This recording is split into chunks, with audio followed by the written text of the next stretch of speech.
are now currently, midway through April. Down here where we live in Southeast Georgia, we are less than a month of school days away from summer. And for that, I'm incredibly grateful. It's not that I don't like the kids. I do. I love the kids, most of them. No, all of them. I really do love the kids. I love all of them. But, it's really funny. I remember when I was younger thinking, wow, teachers are so lucky. They work for the school year and they get off all summer. And yeah, and now I understand it a little bit better.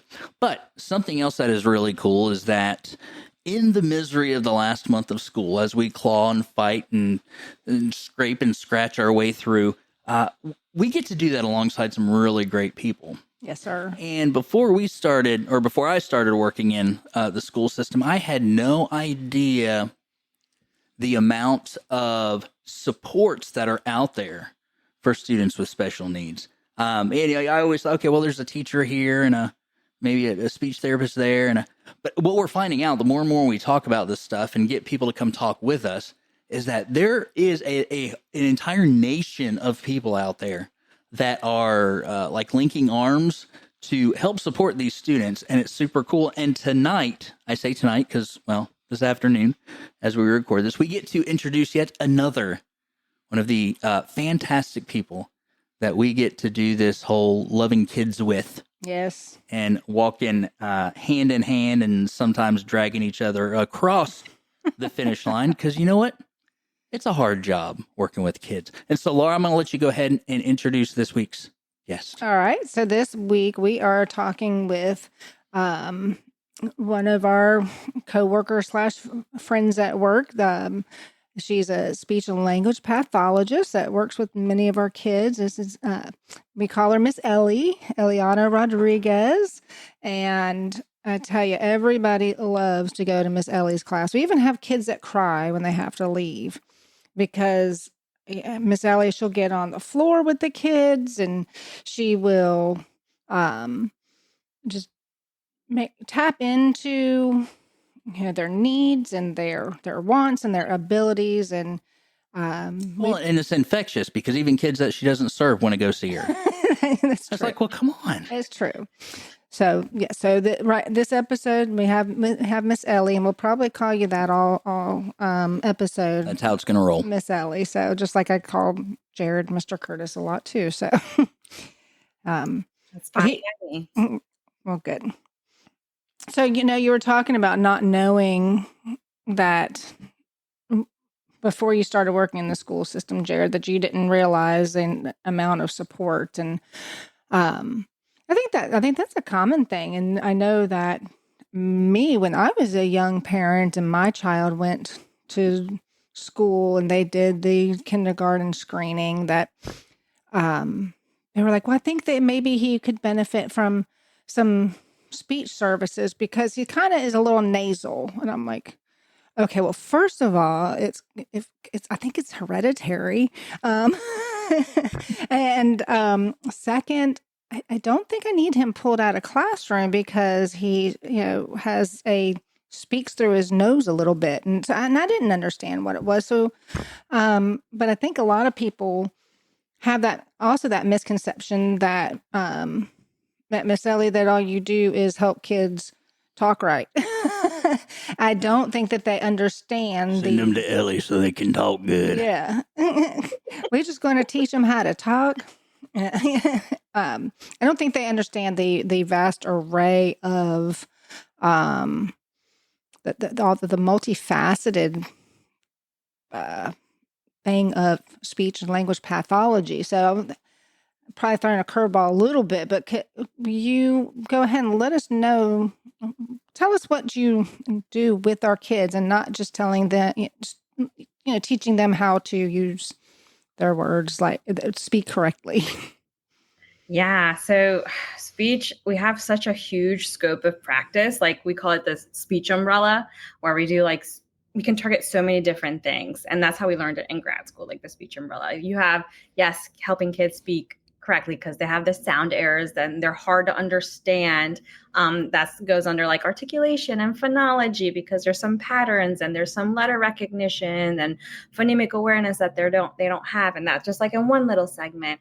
And then we have more like grammar and syntax where they don't use the correct verb tenses, or they leave the s at the end of plurals, and using the correct pronouns for certain things. Like this, the whole language is just such a huge, there's so many things in language. And then we can talk about like social skills and social language and the pragmatic stuff, and comprehension questions. And speech and language is we have a huge scope of practice is the short answer to that. And yes, most of the time when people think speech, like, oh, it's just sound errors. Right. Or my kid doesn't speak at all. Like it's just like those two things and that's it. And that's where we first come in. And I like to say like speech language pathologists are like the gatekeepers, because seriously, because when you first see a kid in kindergarten, because luckily this school district does mass screeners for pre-K and kindergarten. So we do get to see these kids like really early on. And the first thing that we see is like, oh, there's a need in speech or language or both at the same time. And we do look at fluency, which is like stuttering and stuff like that. And we do listen to your voice and your nasality, because there's can be some structural things going on in there. But not that we can see, but we can hear it. And we can then tell parents like, hey, you might want to go see an ENT for this, or, but like, that's why I say we're like the gatekeepers, because we get to see these kids first, and then we can help parents and refer them out and see where they need to go from there. Does that answer that question? Absolutely, it does. Nasality. I think that's going to be the name of my next band. Nasality. Right? Opening for Metallica. You can't talk like that if your band's nasality, though. You're going to have to talk like me. Yeah. Okay, well, I'll do my best. So, talking about the mass screenings, what do you typically find that is the most common speech and language challenge for our elementary age students? A lot of these kids have never received services before. So like they've never received early intervention at all. And then we catch them in pre-K or we catch them in kindergarten, because some kids here in Georgia, there's a pre-K lottery and not everyone gets in. So then we don't really see them until kindergarten. So that's like a whole, like we don't see them until they're 5 years old. You still have from birth to 5, and they're just behind on their sounds, or they're behind on, following simple directions or stating opposites, or they don't know their colors or their letters or their letter sounds. There's like so many things that we catch in kindergarten from these mass screeners. And when we tell parents like, hey, they failed this area of the language screener, we're going to recommend some interventions, and we'll see how those interventions go. If the data comes back where they haven't made progress, we're going to move up, and then we might recommend even testing. And some of the parents get caught off guard when you tell them this, Right. Yeah. I think one of the things that we see often, and I'm sure you do too, is that there's kind of this natural response by parents. I'm going to call it natural because I think we do see it often, that there's this kind of pushback because you're telling me there's something wrong with my child. And oddly enough, while we are pinpointing certain areas that they need some assistance in, the help and the extra support that they're going to get can help them to succeed. And so it's not you have a broken child, let us fix you. It's hey, here's some things that we can do to help better position your child for success.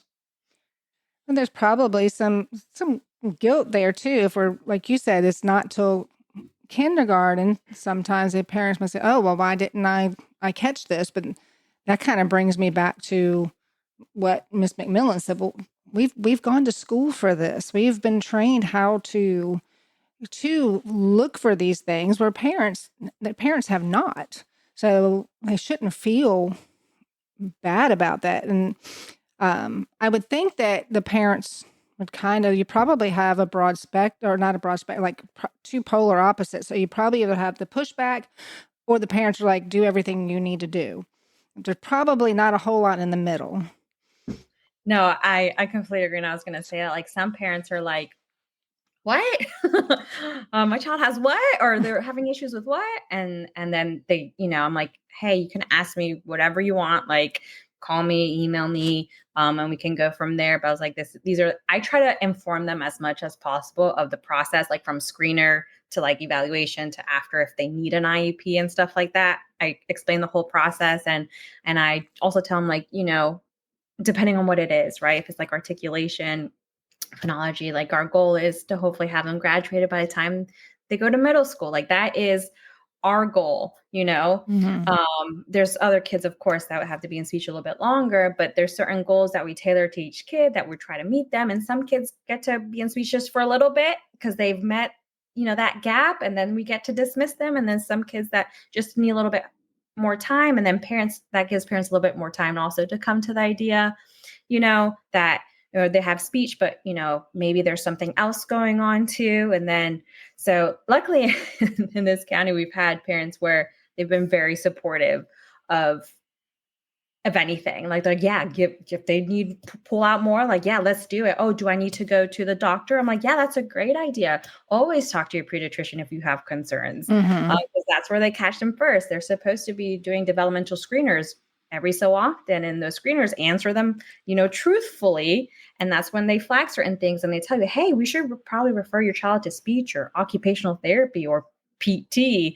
And I think some parents don't always answer those 100% truthfully, or, they're like, oh yeah, they do them, then do it. But then they might not do it in public. There's just a whole lot of different things that go into it, but yeah.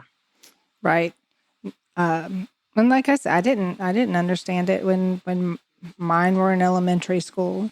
And, you talked about, about the interventions, and you will start with the interventions and then see where that goes. So talk to us a little bit about that intervention. What is it? How do you tailor those interventions to meet the students' needs? Is it something you do? Do the teachers do it? Everybody do it? Yeah. So it's so funny because each state has their own process of RTI or MTSS now that it's called. Each state is different. Okay. And I worked in 3 different states. So particularly in this state of Georgia and then in this county, the way we do MTSS is we get, for example, we're just going to go with the kindergarten language screener. Say they didn't pass the language portion of it. Then we look at the areas of language that they missed. Let's just say it's comprehension questions or WH questions. Then we tell the teacher, like, hey, are you seeing this in the classroom too? And they're like, yeah, like they have a really hard time answering basic questions. We're like, okay, cool. So then we write a data sheet with certain, say a student will answer what questions in, 3 out of 5 opportunities or something like that. And we provide a whole packet to the teachers to do them in the classroom. So the teacher will go ahead and pull that student in a small group and provide those interventions and collect data. And that usually takes about, we try to do 6 weeks and then check in. And then if they haven't made any progress, and sometimes sometimes we can tell with years of experience if kids need to continue in the tiers or if we just need to go ahead and do a straight language evaluation. Then we're like, okay, this is enough to support that we need to go to have a straight speech and language eval and get parent consent. And from there, we go ahead and test them. But once we get consent, we have to have a passing vision and hearing, because we can't continue testing unless those 2 things have passed. So then that's how the process will go. Okay.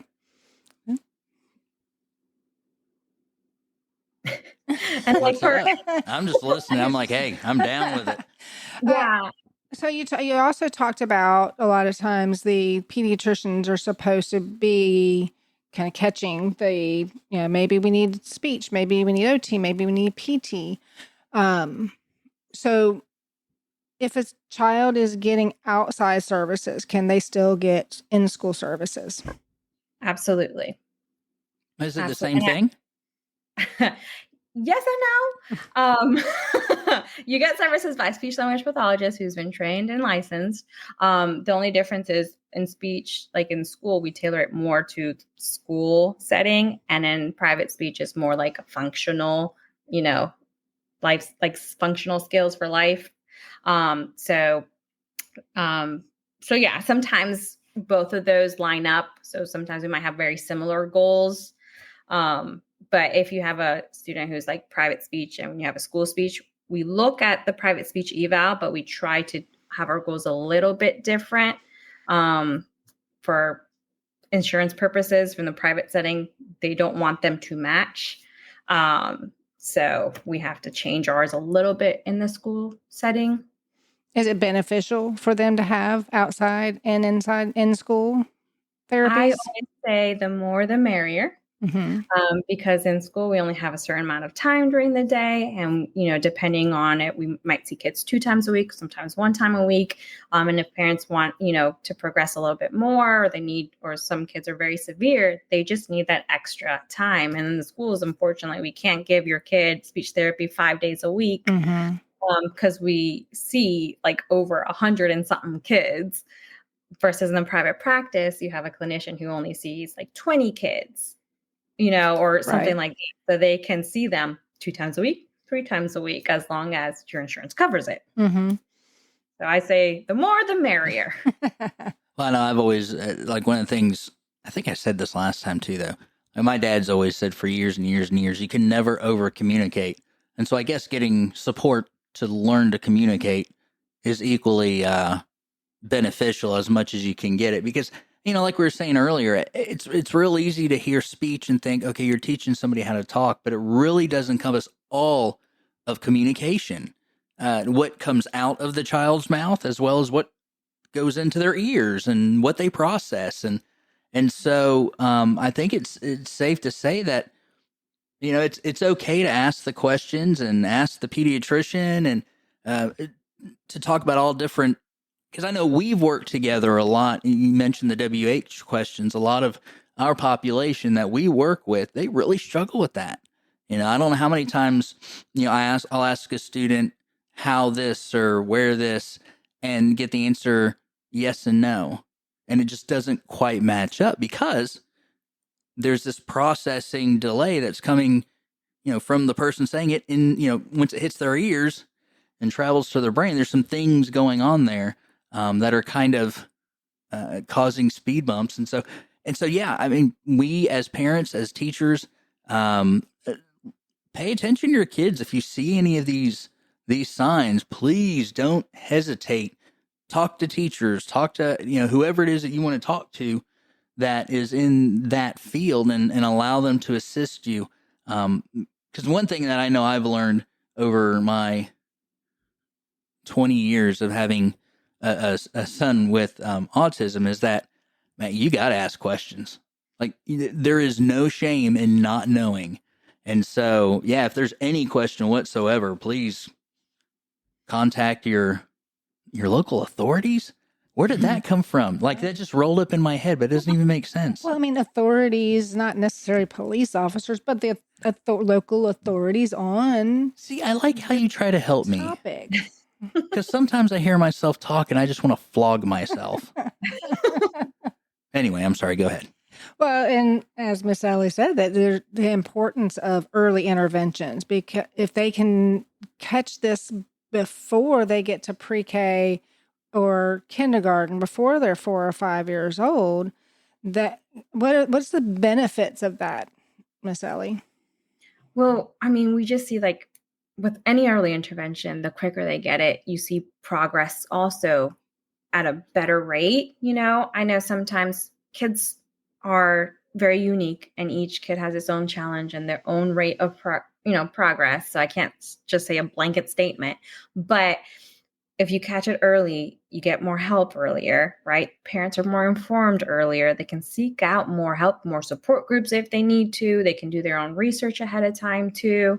They can work with their own child at home as well. But usually what we see is with the early intervention, depending on what area of speech, they make progress at a quicker rate. And then they don't have to be in speech for their whole life. Mm-hmm. For some of the kids, and it's not all of them, because like I said, there's so many diagnoses out there.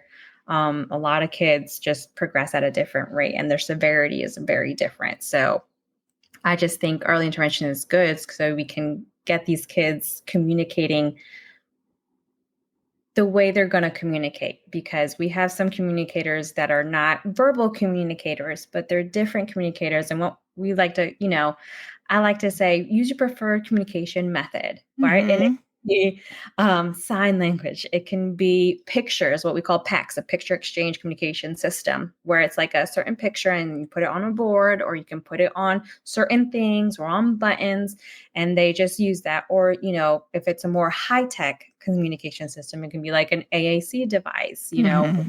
and a tablet. There's different ways of communicating, not just a verbal way as well. Are there any strategies that you have found or techniques that you found that will help the students develop their own preferred method of communication? So I try everything. I think honestly, I do. We start with, signs first, right? Mm-hmm. Everyone, baby signs are amazing and great. You start with those. And if the kid takes off, you continue. And then you start introducing pictures. It's like kind of like a tier, Mm-hmm. baby signs, because signs and gestures are there. Then you go with pictures, and then you can do like a button where it's pushing. And then you go ahead and do like a tablet. And then hopefully from there, it's hopefully verbal, right? Because all parents want their kids, if they're nonverbal, to eventually be verbal. Mm-hmm. That's everyone's like parents' goal. And I'm like, yes, that's obviously my goal too. However, sometimes it takes a long time to get to the verbal part, and we need something in the meantime. Right.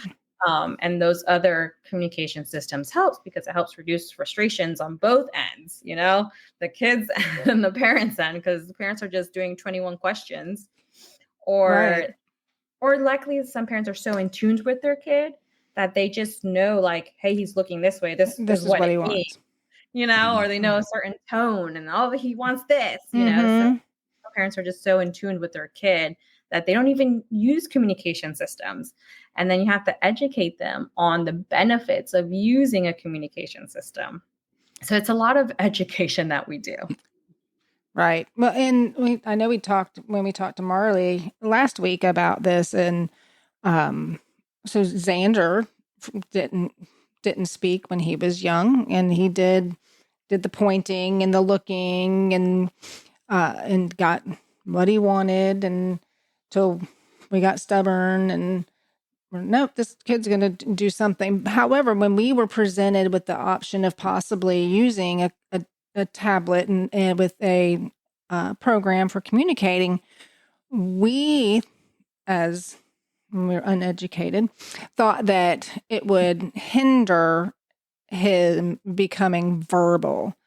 What can you tell us about that? Yes, and that's a very common feeling that a lot of parents have. Like, every time I present that to them, they're like, oh no, like, no, this is going to make them stop speaking. They're not going to want to speak. And I always have to show them like an example. I'm like, well, does your kid like watch a video on the TV on YouTube and just imitate that? And they're like, yeah. I'm like, well, that's the same concept, but in a smaller screen and more functional, right? Because they see, and I'm just going to say like kids on the spectrum, right? They see, let's say, a video, or let's just say a show on TV, and they will mimic that. This is called gestalt language. So they just Mm-hmm. mimic the phrase, and then they just keep saying it, and they use it in everyday language, and they'll say it. So they're imitating that stuff. So why not give them a tablet that has language already in it, set up for them to be successful, for a functional communication language for them to use? So it has buttons like, I want juice, Mm-hmm. oh, please, like, help me, like, to get those core language words and stuff like that in their vocabulary so they can use it. And you'll be amazed at so many kids that will push it, and then later on, some kids like will immediately push the button and then imitate it. Some kids will just push it, and they are so happy that you just know what they want. So eventually it does help with their vocabulary and their expressive language. That was a fantastic way to describe it, because I would never have thought. I mean, we see kids with electronic devices all the time, and they'll say the same things that their favorite YouTuber or whatever says, and they'll just repeat it over and over. And it's like, oh wow, yeah, why wouldn't they do that with this device? Especially as they learn, hey, when I say what this is saying, or when this says what I want it to say, oftentimes I can get what I want. And then, like you said, at the very least, I know I'm being understood, and that's huge. So one time we were leaving our oldest son's house. He lives down in Jacksonville. Ocean Way, Jacksonville, whatever it is. Anyway, we're leaving his house, and I'm driving, and Xander's in the back seat, and Laura's in the passenger seat, and we drive down the road, and we come to the road where we need to take a right. Well, there's about 2 or 3 Jeeps that pass by, and then I pull in behind them. And, I am not saying that people need to speed. What I do ask is that you at least come close to the speed limit, close to it. So I'm behind these Jeeps. They're not doing the speed limit. And so I'm like, you know what? It's time for me to pass them. So I stomp on the gas. We pass them. And from the back seat, I hear, oh, you need to calm down. I mean, like a whole sentence of Xander, what are you talking? Because he's seen that on, I think, one of his movies. Was it Shrek? I think it might have been Shrek. But yeah. And that's what came out. And he understood the context of it, and he used it properly. Yeah. But so now take that idea, and like you said, if this device is repeating these words every day, I'm hearing them every day, and I'm starting to repeat them, and just the freedom that can give any child that struggles with communicating. That's a really, I've never thought about it that way. Well, like we talked last week with Marley, and she shared we works with us. So Miss Ellie knows Carson as well, and the difference it's made in his life, and his one, his frustration level has gone way down. 2, his communication has gone way up. And the kid's conjugating verbs on his tablet. It's like, oh my goodness. So it's not, these devices aren't just, like you're saying, it's not just, I want juice. I mean, they can have conversations with people with them. And we've seen academic progress as well. I mean, so. Yeah. And, there's other disorders out there that your language, you might be cognitively there, and then later on you regress, like Stephen Hawking, and you are so brilliant and so smart, and then your language, your ability to speak is gone, but it's all in your brain. You just need something to help you express it. And he would use a communication system. Absolutely. I was like, I forget what he had, like ALS or whatever, and all his limbs and ability were lost, but he could eye gaze. And there's so many different devices out there. Like you use eye gazing, or you can use like a little toggle with your hands, and you can move things around. Or there's one with your mouth where you can blow, and certain amount, as it moves. And there's so many things out there. So it doesn't hinder. It just opens up a whole world for people who just can't verbally express it. Well, and I think we can all, I don't say I think we can all agree. I'm not a big fan of the statement that everybody should have a voice, because there's people that I hear talk sometimes, and I think to myself, I don't want to hear you anymore. But I will say this. When it comes to our kids and it comes to their development, just providing a voice can make a night and day difference in their lives, in your life. And so I would, again, highly recommend, if there's any question, talk to your teachers, talk to your doctors. And I also know this, is that it is so much easier to teach somebody to do something than it is to unteach them the wrong way and then try to reteach. And so I think that goes along with what you were saying, Miss Ellie, about the early intervention as soon as possible. And do not allow pride to get in the way. It's okay to walk up to somebody that knows about that stuff and say, I don't have a clue. That's what we're there for. And that's what we want to hear. And I love the fact that I can go to other people and say that very same thing. I have no idea what I'm supposed to do in this situation. Any direction would help. Mm-hmm. So, where are we at? Well, I mean, I know where we're at. It's just I was looking at our cheat sheet. Yeah. Well, yeah, I mentioned earlier about how our kids love going to see Miss Ellie. They hate leaving her room. She gets on the floor and she meets them where they are. One of the things that Miss Ellie is fantastic at doing is we're incorporating our kids' interests into their therapy sessions and to help keep them engaged and motivated. Can you talk a little bit about that, Miss Ellie? Yeah, it's taken me some time, right? Experience to figure that one out. But because when first starting off of, grad school, I've been in this now for 8 years, but first starting off, I'm like, oh, we're going to do X, Y, and Z because this is what the, assessment says, and this is what we're going to do. And we're going to write goals this way. And you have a kid come in and they're like, rah! And like thrown down, don't want to do that. They don't want to answer WH questions. And I'm like, oh, what am I going to do?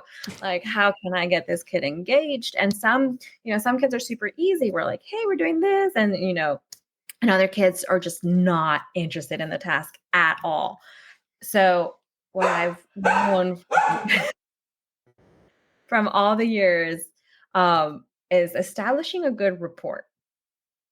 So like the first couple of sessions, I just get to know the kids. So I ask them, hey, like, what do you like? Like, tell me about this, tell me about that. If they're able to, and they can, then I figure out ways to incorporate those likes into speech therapy. So it might be like one kid is obsessed with Mario. And I'm like, okay, how can I put Mario into speech therapy? So we've done a system where I'm like, hey, let's work on this. Let's have Mario. Sometimes I have a printout of Mario and we move him across the board and he has to answer each question. And as he answers these questions, he moves on to the next. And at the very end, he gets to color the Mario and take it home. So that's one way. But some of the kids who can't tell me what they want or need, that's when you find me on the floor playing with them. I like to say I'm a child-led therapist. So it's what they like. I use that and incorporate it into therapy where they don't really know that they're giving, speech therapy. They just think, oh, we're Miss Ellie, we're playing, we're having fun. What'd you do today? We just played. And I'm like, oh, just play, guys. Like your parents are gonna think that's all we do. But that's kind of how I get them to engage in therapy, want to come to therapy. And those kids are nonverbal. I'm on the ground and I pull out all these toys. Like I pull out one toy and see if they like it. If they don't, take it out. Here's another toy until I find one that they really like. And I'm like, yes, okay, I can build my rapport, my connection with this kid off of this one thing. And that's kind of what I've been, using. And it's kind of been really helpful because they're more, like I said, eager. When they see me, they want to come. And then they stay and they're willing to do the work. And then, get to kick them out. So I'm just kidding. You got to go. You still got to go. Some don't want to leave, like you said. And for those that don't, because transitions can be hard, I put a timer on. I'm like, hey, when this timer's up, that means what? And they all know, like, what's been really helpful too is having like set rules, and you set them at the very beginning of the year, at the very beginning of each session. I have my speech room rules that I go over with every single new kid that I get, and they don't change. I'm like, this is the same at the beginning of the year, middle of the year, end of the year. I do not change. Consistency in that. Yes. And they know. And a big thing too in speech is like behavior. You wouldn't think that we would have to deal with behaviors, but we have to deal with a lot of behaviors. And not just kids who have other diagnoses. Sometimes these kids are just speech-only kids and they have severe behaviors too. Incorporating like a reward system has also been very helpful.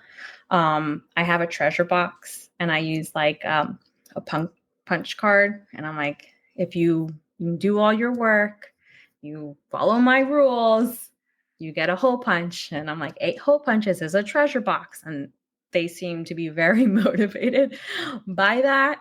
And I tell them like, hey, you didn't follow my rules today. You're not going to get one. And they know like, oh, I'm so sorry. Miss Ellie. I'm like, next time, let's try to do it next time.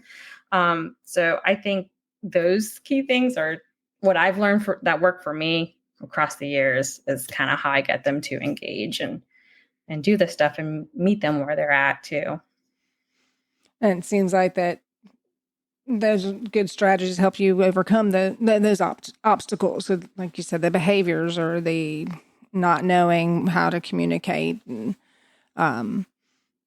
do you have any other, are those your major obstacles, or do you have other obstacles when working with them? No, there's a lot of obstacles that sometimes are new obstacles that I've never seen in my life. I'm like, oh, this is a new one. And I have to like figure it out. And what helps is their teachers too. Like I go to them like, hey, like I can't figure out what they like. Like I've tried everything. And I also talk to their parents too. And then that's when I get a list of things like, oh, they like this and this at home. Or the teacher's like, hey, I've really noticed that they like this. And they give me ideas on what I can use and pull. And sometimes I have to go out and get some stuff just for a particular student who become a challenge in figuring it out. So I would say I use the parents' input on the child. I use the teachers.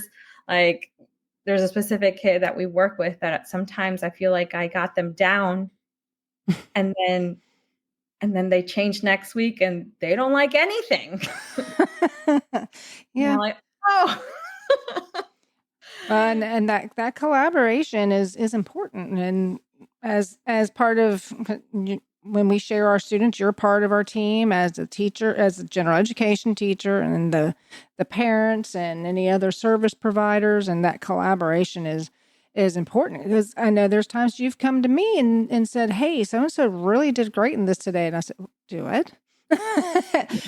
They can do what? And so, knowing, sharing those ideas are key to serving those students the way they effectively, because it takes all of us.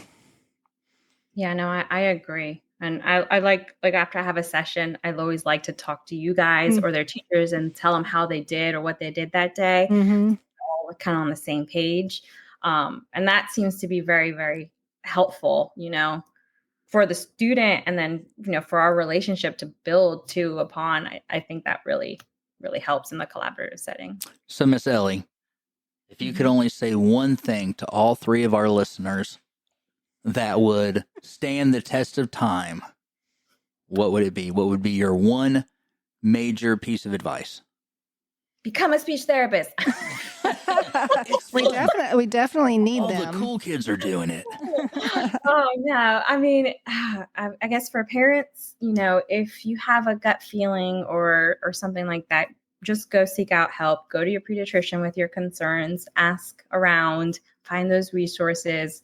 Early intervention, like I said, is the best. I guess for parents, that would be my first one. For teachers, talk to your speech therapist if you just have a concern on a certain child and you're not really sure if it's speech related or something else. We're always available, and we have so much information and knowledge that we can share, and we're willing to share because we love to talk. That's why you got into it, right? Exactly. So like if a teacher, I would say, hey, if you have a concern or question, like come see us and we can tell you which way to go. And if we need to screen them, we'll do this and we'll go X, Y, and Z. So and if someone's out there like, oh, I don't know what to do with my life, I say, oh, speech therapy is a great career path. I think that we even had one of our administrators say, man, I think I chose the wrong thing. Maybe I need to go be a speech teacher. Well, and what's great though is at the end of the day, all of these titles, we all do come together. The parents, the SLPs, PTOT, the teachers, we all come together for the benefit of that child. Nobody's driving home in their Ferraris or anything like that. We are all about seeing the progress of these kids and see them become everything that they possibly can and get the most out of life.